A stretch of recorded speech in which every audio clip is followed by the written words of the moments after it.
मधुबन के बाबा, मधुबन के बाबा मुरली वाले, आपका क्या कहना,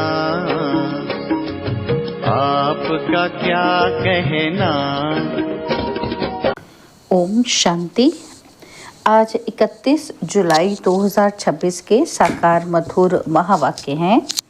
आज मीठे मीठे बाप दादा बोले, मीठे बच्चे, शिव बाबा को यह भी लालसा नहीं कि बच्चे बड़े होंगे तो हमारी सेवा करेंगे। वो कभी बूढ़ा होता ही नहीं, बाप ही है निष्काम सेवाधारी। बाबा ने कहा, मीठे बच्चे, शिव बाबा को ये भी लालसा नहीं कि बच्चे बड़े होंगे तो हमारी सेवा करेंगे। वो कभी बूढ़ा होता ही नहीं, बाप ही है निष्काम सेवाधारी। बाबा ने आज प्रश्न पूछा कि भोलानाथ शिव बाबा हम सब बच्चों का बहुत बड़ा ग्राहक है, कैसे? तो उत्तर में बाबा कहते, मैं इतना भोला ग्राहक हूँ जो तुम्हारी सब पुरानी चीज़ें खरीद लेता और उसके रिटर्न में सब नई नई चीज़ें देता हूँ। तुम कहते हो बाबा ये तन मन धन सब आपका है, तो उसकी एवज में तुम्हें ब्यूटीफुल तन मिल जाता, अपार धन मिल जाता। मुरली का गीत है, भोलेनाथ से निराला और कोई नहीं, मेरी बिगड़ी बनाने वाला और कोई नहीं। ओम शांति। ये भक्ति मार्ग में गीत गाते हैं, जो भी गीत हैं सब भक्ति मार्ग के हैं। उनका भी अर्थ बाप समझाते हैं। बच्चे भी समझ जाते हैं कि भोलानाथ किसको कहा जाता है। देवताओं को भोलानाथ नहीं कहेंगे। गाया हुआ है कि सुदामा ने 2 मुट्ठी अन्न की दी तो महल मिल गए, तो भी कितने समय के लिए? 21 जन्म के लिए। अब बच्चे समझते हैं कि बाप आकर के भारतवासियों को बरोबर हीरे जवाहरों के महल देते हैं। किसकी एवज में देते हैं? बच्चे कहते हैं, बाबा ये तन मन धन सब आपका है, आपका ही दिया हुआ है। किसी को बच्चा पैदा हुआ तो कहते हैं भगवान ने दिया। धन के लिए भी कहते हैं कि भगवान ने दिया। तो कहने वाले कौन है? आत्मा। भगवान अर्थात बाप ने दिया, और बाप कहते हैं सब कुछ तुमको अब देना होगा।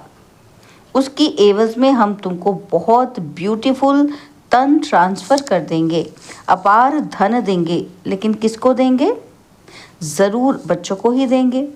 लौकिक बाप से अल्पकाल के लिए धन मिला है, बेहद का बाप हमको बेहद का वर्षा देंगे। बाप समझाते हैं, ज्ञान और भक्ति में रात दिन का फर्क है। भक्ति में अल्पकाल के लिए मिलता है, धन है तो सुख है। धन के बिगर मनुष्य कितने दुखी होते हैं। बच्चे जानते हैं बाबा हमको अथाह धन देते हैं, इसलिए खुशी होती है।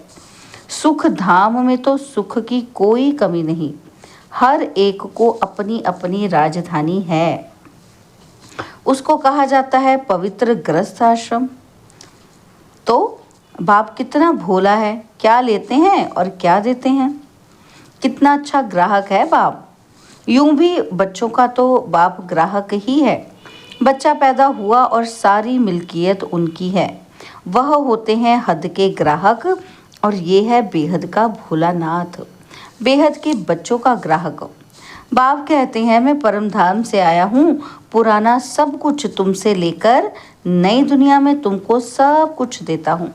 इसलिए दाता कहा जाता है। दाता भी इन जैसा और कोई नहीं। निष्काम सेवा करते हैं। बाप कहते हैं, मैं निष्कामी हूँ, मेरे को कोई भी लालसा नहीं। ऐसे तो नहीं कहता हूँ कि बच्चों का काम है बूढ़े बाप की संभाल करना, क्योंकि हमने तुम्हारी संभाल की है। नहीं, ये कायदा होता है। बाप बूढ़ा हो तो बच्चे उनकी संभाल करें। ये बाप तो कभी बूढ़ा होता ही नहीं, सदैव जवान है। आत्मा कभी बूढ़ी नहीं होती, ये तो जानते हो। लौकिक बाप बच्चों में उम्मीद रखते हैं कि हम बूढ़े होंगे तो बच्चे हमारी सेवा करेंगे।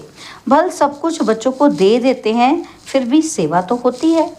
यह शिव बाबा कहते हैं, मैं हूँ ही अभोगता, मैं कभी खाता ही नहीं हूँ, मैं आता ही हूँ सिर्फ बच्चों को नॉलेज देने।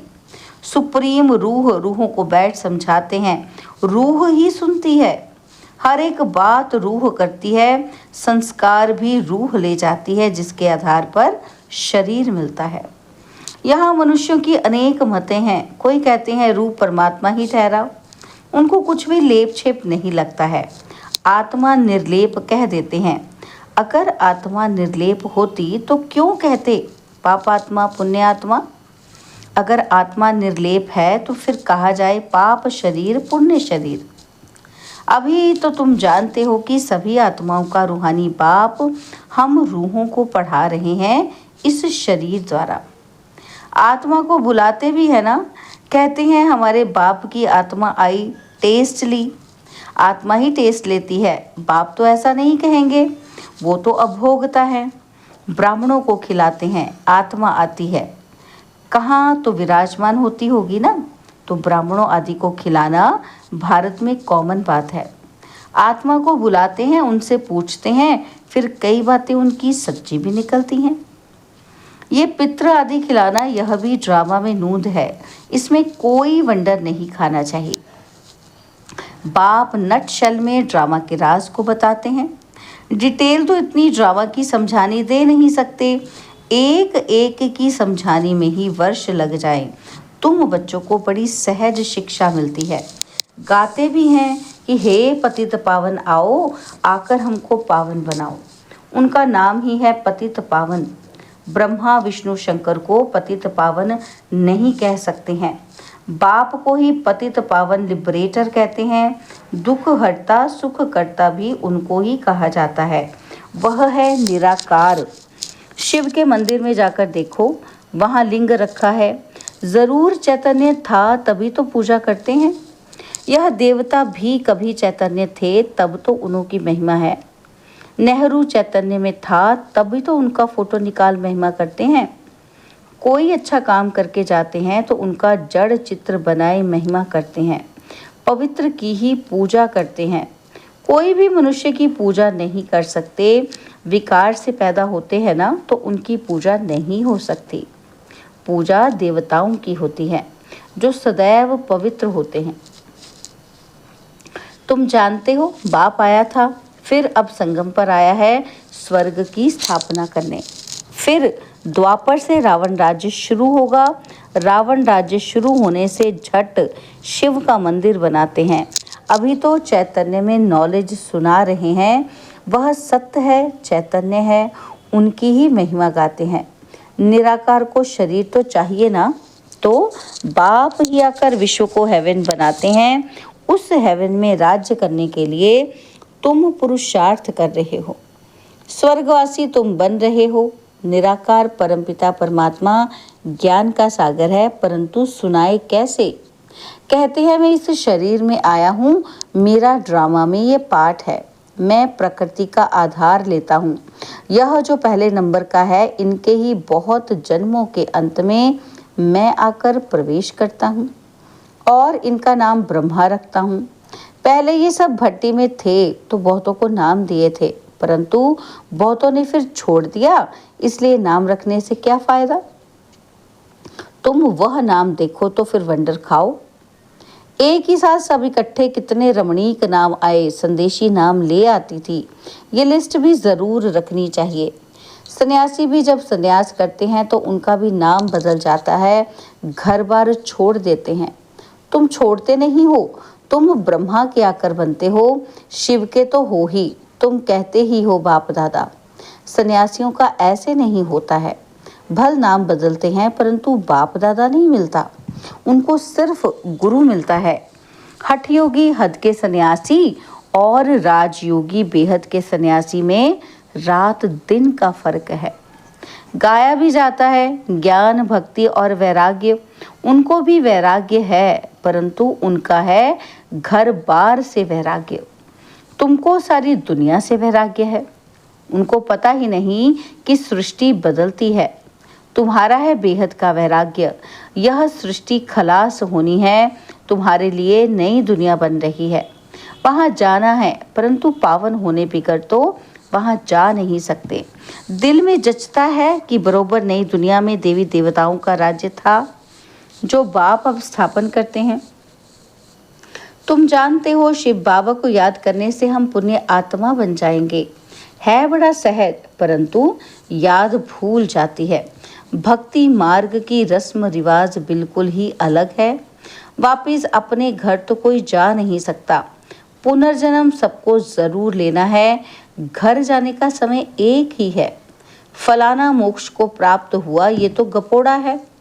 बाप कहते हैं कोई भी आत्मा बीच से वापस नहीं जा सकती, नहीं तो सारा खेल बिगड़ जाए। हर एक को सतो रजो तमो में जरूर आना है। मोक्ष के लिए तो बहुत आते हैं। समझाया जाता है मोक्ष होता ही नहीं। यह तो अनादि बना बनाया ड्रामा है, वो कभी बदली नहीं हो सकता। मक्खी यहाँ से पास हुई, फिर 5000 वर्ष बाद ऐसे ही पास होगी। ये तो जानते हैं कि बाबा कितना भोला है। पतित पावन बाप अपने परम धाम से आते हैं पाठ बजाने, वही समझाते हैं ये ड्रामा कैसे बना हुआ है, इसमें मुख्य कौन कौन हैं। जैसे कहते हैं ना कि सबसे साहूकार कौन है इस दुनिया में, उसमें नंबरवार नाम निकालते हैं। तुम जानते हो सबसे साहूकार कौन है? वो कहेंगे अमेरिका। परंतु तुम जानते हो स्वर्ग में सबसे साहूकार ये लक्ष्मी नारायण बनते हैं। तुम पुरुषार्थ करते हो भविष्य के लिए सबसे बड़ा साहूकार बनने के लिए। ये रेस है। इन लक्ष्मी नारायण जैसा साहूकार कोई होगा? अल्लाह अव्वल दीन की भी स्टोरी बनाते हैं। ठगा करने से कुबेर का खजाना निकल गया।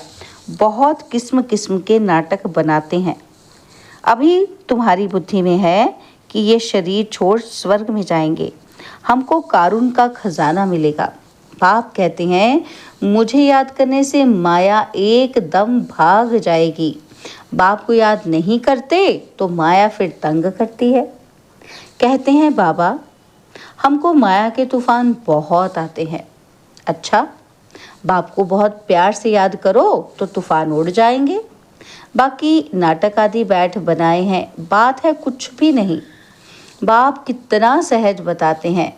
क्या कहते हैं बाप? सिर्फ बाप को याद करो तो तुम्हारे में जो अलाएं हैं वो निकल जाएंगी और कोई तकलीफ नहीं देते हैं। आत्मा जो पवित्र सच्चा सोना थी वह अब झूठी बन गई है, फिर सच्ची बनेगी इस याद अग्नि से। आग में डालने बिगर सोना पवित्र हो ना सके तो इसको भी योग अग्नि कहते हैं। है याद की बात। वो लोग तो अनेक प्रकार के हठ योग सिखलाते हैं। तुमको तो बाप कहते हैं उठते बैठते याद करो। आसन आदि कहाँ तक तुम लगाएंगे? ये तो चलते फिरते काम करते याद में रहना है। भल बीमार हो तो यहाँ लेटकर भी बाप को याद कर सकते हो। शिव बाबा को याद करो और चक्र फिराओ बस। उन्होंने फिर लिखा है गंगा का तट हो, अमृत मुख में हो। गंगा के किनारे तो गंगा जल ही मिलता है, इसलिए मनुष्य हरिद्वार में जाकर बैठते हैं। बाप तो कहते हैं तुम कहीं भी बैठो, भल बीमार हो, सिर्फ बाप को याद करो। स्वदर्शन चक्र फिराते रहो तब प्राण तन से निकले। ये प्रैक्टिस करनी पड़े। उस भक्ति मार्ग की बातों में और इस ज्ञान मार्ग की बातों में कितना रात दिन का फर्क है। बाप की याद से तुम स्वर्ग के मालिक बन जाएंगे। वह तो लड़ाई वालों को कहते हैं जो युद्ध के मैदान में मरेगा वही स्वर्ग में जाएगा। वास्तव में युद्ध यही है। उन्होंने कौरवों पांडवों का लश्कर दिखाया है। महाभारत लड़ाई हुई, फिर क्या हुआ? रिजल्ट तो कुछ भी नहीं। बिल्कुल ही घोर अंधियारा है, कुछ भी समझते नहीं। इसलिए अज्ञान अंधियारा कहा जाता है। बाप फिर रोशनी करने आया है। उनको ज्ञान का सागर नॉलेज फुल कहा जाता है। अभी तुमको भी सारा ज्ञान मिला है। वह है मूल वतन जहाँ तुम आत्माएं रहती हो। उनको ब्रह्मांड भी कहा जाता है। यहाँ रुद्र यज्ञ रचते हैं तो बाप के साथ साथ तुम आत्माओं की भी पूजा करते हैं, क्योंकि तुम बहुतों का कल्याण करते हो। बाप के साथ तुम भारत की खास और दुनिया की आम रूहानी सेवा करते हो। इसलिए बाप के साथ तुम बच्चों का भी पूजन होता है।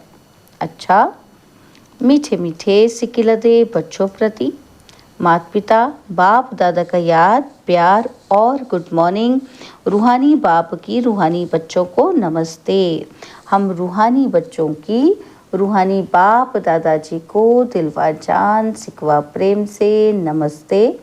ओम शांति। प्यारे बाबा, मीठे बाबा, मेरे बाबा, शुक्रिया बाबा, शुक्रिया बाबा, शुक्रिया। धारणा के लिए मुख्य सार है। पहला पॉइंट है, माया के तूफानों को भगाने के लिए बाप को बहुत बहुत प्यार से याद करना है। आत्मा को योग अग्नि से सच्चा सच्चा सोना बनाना है। सेकंड पॉइंट है, बेहद का वैरागी बन इस पुरानी दुनिया को भूल जाना है। दुनिया बदल रही है, नई दुनिया में जाना है, इसलिए इससे संन्यास ले लेना है। बाबा ने आज हमें वरदान दिया, कदम कदम पर सावधानी रखते हुए पद्मों की कमाई जमा करने वाले पद्मपति भव। कदम कदम पर सावधानी रखते हुए पद्मों की कमाई जमा करने वाले पद्मपति भव। बाप बच्चों को बहुत ऊंची स्टेज पर रहने की सावधानी दे रहे हैं, इसलिए अभी जरा भी गफलत करने का समय नहीं है। अब तो कदम कदम पर सावधानी रखते हुए कदम में पद्मों की कमाई करते पद्मपति बनो। जैसे नाम है पद्मा पदम भाग्यशाली, ऐसे कर्म भी हों। एक कदम भी पद्म की कमाई के बिगड़ ना जाए तो बहुत सोच समझकर श्रीमत प्रमाण हर कदम उठाओ। श्रीमत में मनमत मिक्स नहीं करो। स्लोगन है, मन को ऑर्डर प्रमाण चलाओ तो मन मना भव की स्थिति स्वतः रहेगी। मन को ऑर्डर प्रमाण चलाओ तो मन मना भव की स्थिति स्वतः रहेगी। तो बाबा के अव्यक्त इशारे हैं, ज्वाला स्वरूप स्थिति में रह शक्तिशाली याद का अनुभव करो। याद को शक्तिशाली बनाने के लिए विस्तार में जाते सार की स्थिति का अभ्यास कम ना हो। विस्तार में सार भूल ना जाए। खाओ पियो सेवा करो, लेकिन न्यारेपन को नहीं भूलो। साधना अर्थात शक्तिशाली याद, निरंतर बाप के साथ दिल का संबंध। साधना इसको नहीं कहते कि सिर्फ योग में बैठ गए, लेकिन जैसे शरीर से बैठते हो वैसे दिल मन बुद्धि एक बाप की तरफ बाप के साथ साथ बैठ जाए। ऐसी एकाग्रता ही ज्वाला को प्रज्वलित करेगी। अच्छा, ओम शांति।